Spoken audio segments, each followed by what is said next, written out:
Jake here with another episode of Straight Shooting.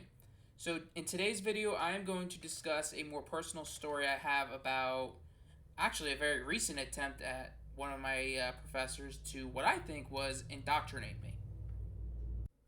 Okay, just to give a little bit of a background, this class was a history class where we were doing historical analysis. I decided to do it on Reagan. I asked the teacher specifically, is that okay? Is that going to be too political? And he was like, it's fine. So at first, I was doing a straight analysis. I thought that's what they wanted, and I just started bit by bit getting pushed to do more of a more argumentative essay. And I even asked people that I worked with that were also in school, saying, do you think that does this sound more like an argumentative to you as well? And they're like, yeah, that's what it sounds like. So I kind of shifted gears and made it more of an argumentative style. And so after about like 5 weeks, my teacher decided to send me an email and said this, quote, "Hi Jacob, I hope you are doing well and are prepared to finish the term successfully. I am concerned about your analysis with regard to Reagan and missing some key criticisms. Check out this book review and at least mention that he was a controversial figure and not rely on biased interpretations." Unquote. That journal was an article that was called Deconstructing Reagan, Conservative Mythology in America's 14th President. So, I mean, that's biased in and of itself. I even read the book review, and it was biased. It was attacking Reagan as a terrible president, which the evidence shows that he wasn't. So, I asked him, I said, thanks for the information. I read the book review. I think I'm misunderstanding something. Is this supposed to be a straight historical analysis? Because I feel like I was being geared more towards a, like I said, more of a argumentative essay. So, specifically, am I doing it right, is what I asked. He said, quote, "Happy to help, Jacob. Part of the rubric is to make sure you understand the value of historical inquiry.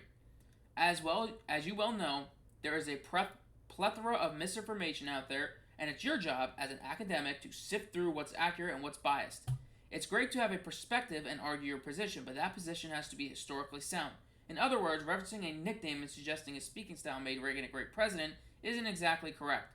Many people believe him to be a successful president, but they often overlook all the problems with his administration. That's part of the reason his legacy has taken on mythic proportions.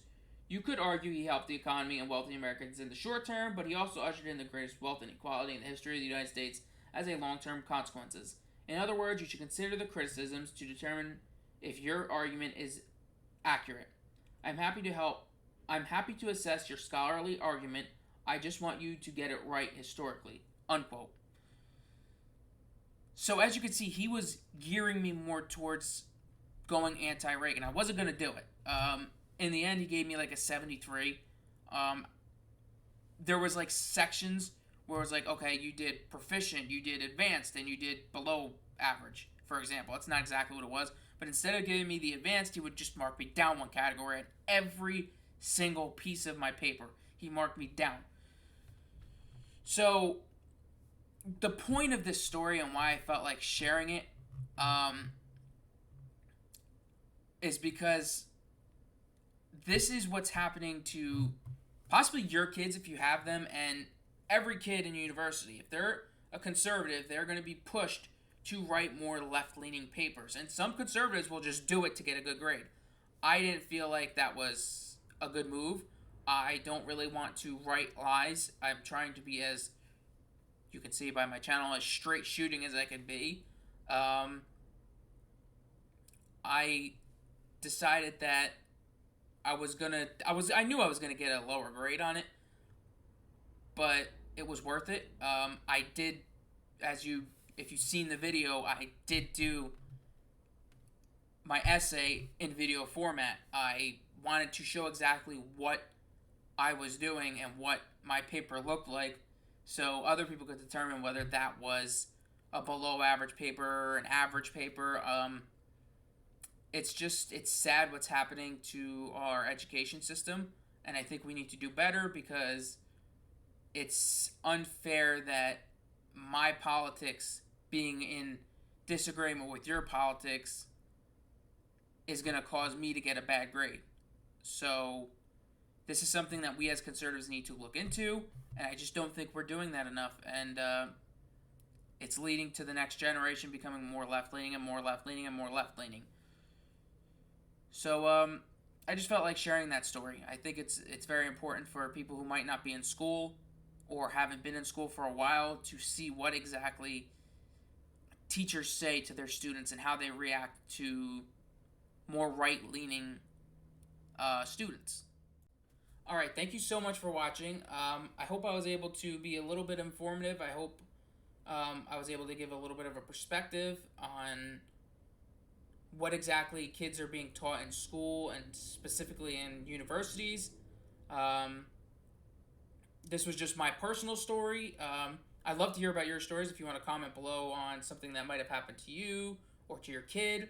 I think it's very important we get this out because the news is certainly not going to share it. I hope you'll like my video, share it, subscribe to my channel.